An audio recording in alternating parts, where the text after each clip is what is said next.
ከደምቢዶሎ ወደ አዲስ አበባ 700 ምናምን ኪሎ ሜትር እንግዲህ መኪና ጎማ ላይ ተንጠልጥሎ ነው ወደ አዲስ አበባ የመጣው። ቀነኒ ጉዳት በግልጽ ሊጣራ ይገባል ከሚል አኳያ ነው ፊቷን እንደዚያ ያደረገው። የደረሰባት ጉዳት መጠንና ጥልቀት መታወቅ አለበት። በቅርቡ ከእስር የተፈታው የቲክቶከር ጆን ዳንኤል ድንቅ ታምር ባሳለፍነው ሳምንት ከደምቢ ዶሎ እስከ ወለታ በመኪና ስር ተንጠልጥሎ አዲስ አበባ ለመግባት አልሞ 645 ኪሎ ሜትርን ተጉዞ ወለታ ላይ ሲደርስ የድረሱልኝ ጩኸት ድምጽ ያሰማውን የ10 ዓመት ህፃንን ህልሙንና ፍላጎቱን እንዲያሟላ ያደረገው ድንቅ ስራ አሁንም ድረስ በማህበረሰቡ ዘንድ እጅግ መነጋገሪያ እየሆነ ይገኛል። ታዲያ ጆን ዳንኤል ምን አድርጎ ነው የሚለውን ዝርዝር መረጃ ወደ እናንተ ላደርሱ ወደድኩኝ። በተጨማሪም በኦሮምኛ ሙዚቃው በርካታ ዝናን ያተረፈውና አድማጮቹ ዘንድ እጅግ የተወደደው ተወዳጁ የኦሮምኛ ዘፋኝ አንዱዓለም ጎሳ በባለቤቱ በሞዴል ቀነኒ አዱኛ ሞት ምክንያት ተጠርጥሮ ታሰሩና ነገሮች በሽምግልና ተይዘው በሀገር አባገዳዎች ውሳኔ መሰረት ወደ ቀድሞ ስራው እንዲመለስ ጥረቶች ቢደረግም የሟች አባት አቶ አዱኛ ግን በውሳኔው እንዳልተስማሙና እንደማይቀበሉ የተናገሩበትን መረጃና በአርባ ምንጭ ዩኒቨርሲቲ በዶርም ውስጥ አብሮት የሚኖር ተማሪን በአሰቃቂ ሁኔታ በስለት ወጋግቶ የገደለውን ወጣት እንዲሁም በሀገራችን አደንዛዥ እጾችን በመጠቀም በርካታ ዘረፋዎችን ወይንም የሿሿ ወንጀሎችን ሲፈጽሙ የነበሩትን ሌቦችና በስተመጨረሻ የጫት እርሻ ውስጥ እየገባ ሲሰርቅ ለምን ትሰርቀኛለህ በማለት ለመከላከል የሞከሩትን ግለሰብ በአሰቃቂ ሁኔታ የገደለው ወጣትን ይዤላችሁ መጣው። ሰላም ውድ የመረጃ 24.7 ቤተሰቦች እንዴት ናችሁ? ተሙዲ ቶክሲዶ ነኝ። ሁሌም ሰላማችሁ ይብዛልኝ እያልኩኝ ለቻናሉ አዲስ የሆናችሁ ሰብስክራይብ፣ ላይክ፣ ሼር እና የደውሏን ምልክት በመጫን አዳዲስና ትኩስ መረጃዎችን ይመልከቱ ስል ወደ ዝርዝር ሐሳቤ ገባሁኝ።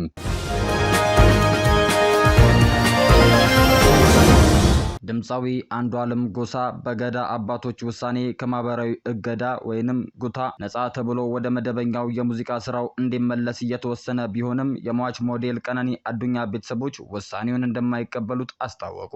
የሟች አባት አቶ አዱኛ ዋቆ በሰጡት ምላሽ የገዳ ስርዓት የሚያከብሩ መሆኑን ገልጸው ነገር ግን በሽምግልና ሂደቱ ላይ ደረሰውን ስምምነት ውድቅ አድርገውታል። አባቱ ተቃውሟቸውን ሲገልጹ የገዳ አባቶች ጋር ያልተስማማንበት ነጥብ የገዳን ስርዓት ካለመቀበል ወይንም ካለማክበር የመነጨ ሳይሆን የቀነኒ ጉዳት በግልጽ ሊጣራ ይገባል ከሚል አኳያ ነው ብለዋል። የቀነኒ አባት አቶ አዱኛ በሂደቱ ላይ ስለቀረበው የካሳ ወይንም ጉማ ጥያቄ ሲያስረዱም በጎጂው በኩል እየተባለ ያለው አልገደልኩም ነገር ግን ጉማውን እከፍላለሁ የሚል ሲሆን እኛ ደግሞ የልጃችንን ጉማ አንበላም በማለት አንቀበልም ሲሉ አስረድተዋል። ቤተሰቡ በልጃቸው ላይ የደረሰውን ጉዳት መጠን ጥልቀትና አድራጎት በግልጽ እንዲጣራና እንዲታወቅ እየጠየቁ ቢሆንም ይህ ሳይሆን ወደ መሐላ ስርዓት መሄዱን ተቃውመዋል። ከመሐላው በፊት መጣራት ያለበት ነገር አለ ብለን አመልክተን ነበረ። አባገዳዎቹ ግን ወደ መሐላ ነው የምንሄደው አሉ። እኛ ያንን መሐላ አንቀበልም ሲሉ አቶ አዱኛ ሂደቱን ገልጸዋል። ይህ የቤተሰብ ተቃውሞ የተሰማው ታዋቂው ድምጻዊ አንዱዓለም ጎሳ ታህሳስ 21 ቀን 2018 ዓ.ም በታላላቅ አባገዳዎች ፊት ቀርቦ ቡራኬ ተሰጠውና ወደ ጥበብ ስራው እንዲመለስ ተፈቀደለት ከተባለ በኋላ ነበረ። ድምጻዊ ከሞዴል ቀነኒ አዱኛ ህልፈት ጋር ተያይዞ ተጥሎበት ከነበረው ማህበራዊ እገዳ ነፃ መባሉን ተከትሎ ወደ ስራ ለመመለስ ዝግጅት እያደረገ መሆኑ ተነግሮ ነበር። የሟች አባት አቶ አዱኛ ዋቆ ለቀነኒ ፍትህ ሲጠይቁ ለነበሩ ኢትዮጵያውያን በሙሉ ምስጋናቸውን አቅርበዋል። መላው የኦሮሞ ህዝብ፣ መላው የኢትዮጵያ ህዝብ እንድታቁልኝ የምፈልገው እንደ ቀነኒ ቤተሰብ እኛ ከአባገዳዎቹ ጋር ያልተስማማንበት ቦታ የአባገዳን ስርዓት የገዳን ስርዓት አለመቀበል ሳይሆን አለማክበር ሳይሆን የቀነኒ ጉዳት በግልጽ ሊጣራ ይገባል ከሚል አኳያ ነው ፊቷን እንደዚያ ያደረገው። የደረሰባት ጉዳት መጠንና ጥልቀት መታወቅ አለበት።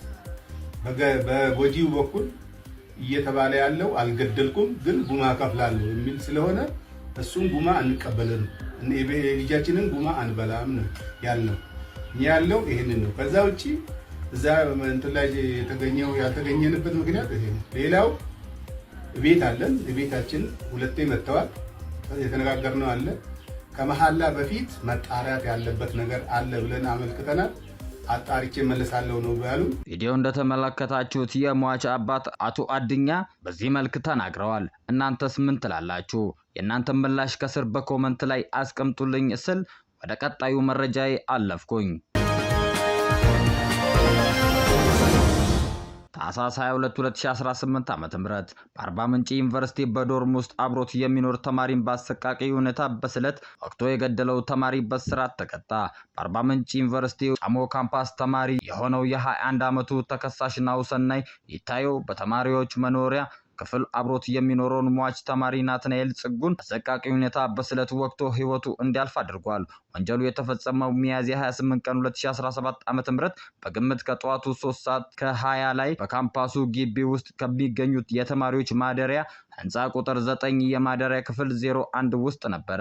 በዕለቱ ተከሳሽ ናሁሰናይ ሟች ናትናኤልን በዶርም ውስጥ አብሮት የሚኖረውን ጓደኛውን በመመገበው ምግብና ውሃ ውስጥ ኬሚካል በመጨመር ጉበቴ እንዲበላሽ አድርጓል በሚል ምክንያት አስቀድሞ ቂም በመያዙ በመኝታ ክፍል ውስጥ ሟችን ደብቆ ባስቀመጠው ቢላዋ ጭካኔ በተሞላበት ሁኔታ በአንገቱ፣ በሆዱ፣ በግራና በቀኝ ደረቱ ላይ እንዲሁም ታፋው ላይ ደጋግሞ በመውጋት በአሰቃቂ ሁኔታ ጉዳት በማድረስ ለሞት ዳርጎታል። ተከሳሽ ድርጊቱን ከፈጸመ በኋላ ከዶርም በመሸሽ ላይ እያለ በአካባቢው ባሉ የዩኒቨርሲቲ ሰራተኞች አማካኝነት ተይዞ ሟች ወደ አርባ ምንጭ አጠቃላይ ሆስፒታል ተወስዶ በሕክምና ላይ እያለ ህይወቱ ሊያልፍ ችሏል። በመሆኑም ተከሳሽ ሰውን ለመግደል አስቀድሞ በማሰብ በአካል ላይ ጉዳት ሊያደርስ የሚችል መሳሪያን በመጠቀም ጭካኔ በተሞላበት ሁኔታ የገደልና ተከሳሽ በአቃቢ ሕግ በኩል የቅጣት ማቅለያ እንዲያቀርብ በታዘዘው መሰረት የቅጣት ማቅለያውን ማቅረብ ባለመቻሉ በፈጸመው ከባድ የሰው መግደል ወንጀል ጥፋተኛ በማለት የጋሞ ዞን ከፍተኛ ፍርድ ቤት ታህሳስ 22 ቀን በዋለው ችሎት በ20 ዓመት ጽኑ እስራት እንዲቀጣ ወስኖበታል ስል ቀጣዩ መረጃዬ አለፍኩኝ። በታምር የተረፈው የህፃን ገመቹ ልብ የሚነካ ታሪክ እናቴን ለመርዳት ነው ሲል ህፃን ገመቹ ተናግሯል። ከደምቢ ዶሎ እስከ ወለታ 600 ኪሎ ሜትር በላይ በመኪና ስር በመገኘት ብረት ላይ ተንጠልጥሎ በሞትና በህይወት መካከል ሆኖ በተአምር የተረፈው የህፃን ገመቹ ታሪክ መላው የኢትዮጵያ ህዝብን እያስለቀሰና እያስደመመ ይገኛል። ይህ ህፃን አደገኛ በሆነ ሁኔታ በመኪና ስር ተደብቆ ይህንን ረጅም ርቀት የተጓዘው የራሱን የሆነ የልጅነት ፍላጎት ኖሮት አይደለም። ለምን ይህንን አደረክ ተብሎ ሲጠየቅ የሰጠው ምላሽ ግን እጅግ አሳዛኝና የሁሉንም ሰው ልብ የሚሰብር ነበረ። እናቴን ለመርዳት ነው ሲል ተደምጧል። ከእድሜው በላይ የሆነ የኑሮ ሸክም በትከሻው ላይ እንዳለ ዓለም መስክሮለታል። የገመቹ ታሪክ በማህበራዊ ሚዲያ ከተሰራጨ በኋላ በርካታ ግለሰቦችና በጎ አድራጊዎች እጃቸውን ዘርግተዋል። ህፃኑ የትምህርት ወጪው ሙሉ ለሙሉ ለመሸፈን ቃል የገቡም አሉ። በዘላቂነት ቤተሰቡን ለመደገፍ የተሻለ ህይወት እንዲመራ ለማድረግ ቃል የገቡ ወገኖች ቁጥር እየጨመረ ነው። ለገመቹ ታሪክ የድህነት አስከፊነት ብቻ ሳይሆን አንድ ህፃን ለእናቱ ያለውን ጥልቅ ፍቅርና መስዋዕትነትን ያሳየበት ነበር። ዛሬ ገመቹ ከሞት አፋፍ ተመልሶ የአዲሱን ተስፋ ምልክት ሆኗል። ፈጣሪ ለዚህ ህፃን ትልቅ ዓላማ ስላለው ከመኪና ስር ጠበቀው። አሁን ተራው የኛ ነው። ገመቹና መሰል ህፃናት በትከሻቸው ላይ ካለው የኑሮ ሸክም አርፈው ወደ ትምህርት ገበታቸው እንዲመለሱ በማድረግ የሁላችንም ድርሻ ነው። ታዲያ ከነዚህ መካከል በበርካታ ቲክቶክ ስራዎቹ በልግስናውና በመልካምነቱ የምናውቀው በቅርብ ከስር ተፈቶ የልጅ አባት በመሆን የልጁን እናትና ቤተሰብ የተቀላቀለው ዝነኛው ቲክቶከር ጆን ዳንኤል አንዱ ሲሆን ታዲያ ጆን ዳንኤል ምን አደረገ ለሚሉ የ10 ዓመቱ ህፃን ልጅ ገመቹ የአንድ ሳምንት የአዲስ አበባ ቆይታው ላይ ለሳምንት የሚቆይበትን የማደሪያ የአልጋ ክፍያና የምግብ ወጪ ሙሉ ለሙሉ ለመሸፈን እንዲሁም ለእናቱ ገንዘብ ማሰባሰብና ሌሎች መሟላት ያለባቸውን ነገሮች ሁሉ አብሮ በመሆን የድጋፍ ኃላፊነቱን እንደሚወጣ በዚህ መልኩ ተናግሯል። እንግዲህ እርዳታ እስከሚሰባሰብ ለእናቱ ለአንድ ሳምንት ይቆያል።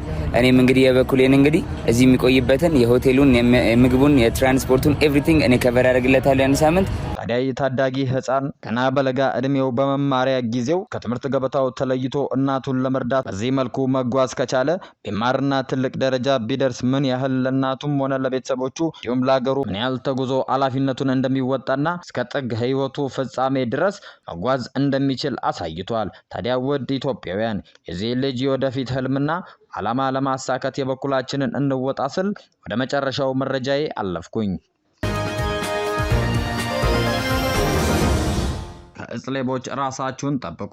አደንዛዥ እጾችን በመጠቀም ዘረፋ ወይንም ሿሿ ሲፈጽሙ የነበሩ ሌቦች በቁጥጥር ስር ዋሉ። በማዕከላዊ ጎንደር ዞን በቆላድባ ከተማ አስተዳደር ህብረተሰቡን በማፍዘዝና በማደንዘዝ ዘረፋ እየፈጸሙ የነበሩ 4 ሌቦች በቁጥጥር ስር ዋሉ።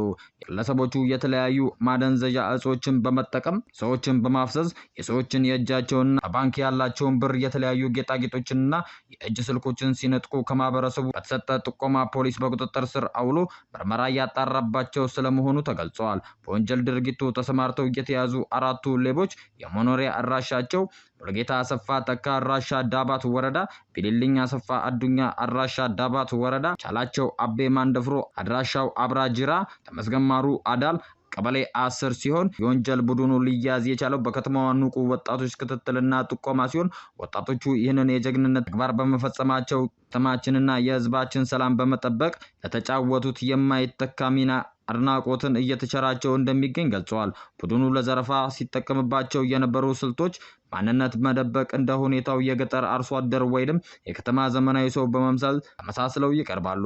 የጥቅም ማባበያ ወይንም በጣም ርካሽ ቤት አለ፣ የሚሸጥ በሬ አለ፣ ወርቅ አለ በሚሉ የውሸት መረጃዎች የሰዎችን ትኩረት ይስባሉ። ቡድን ስራ አንዱ ሲያወራ ሌላኛው ደግሞ ከጀርባ ሆኖ የማደንዘዝ ስራውን በመስራት የተቀናጀ ዘረፋ ሲፈጽሙ እንደነበረ ታውቋል። ስለሆነም የትኛውም አካባቢ እንደዚህ አይነት እርኩሰት ተግባር ተሰማርተው ህብረተሰቡን በማደንዘዝ እየዘረፉ የሚገኙ ሌቦች ተከታትሎ የሚያስራው መቀጠል እንዳለበትና ህብረተሰቡም ራሱን ከእንደዚህ አይነት አፍዝዝ አደንዘዝ ስራና ወንጀል ራሳችሁን ጠብቆ ሲል መረጃ 24 ይናገራል። ለዛሬ ያዘጋጀንላችሁ መረጃ ይሄንን ሲመስል በቀጣይ በሌላ መረጃ እስከምንገናኝ ድረስ ሰላም ቆዩልኝ።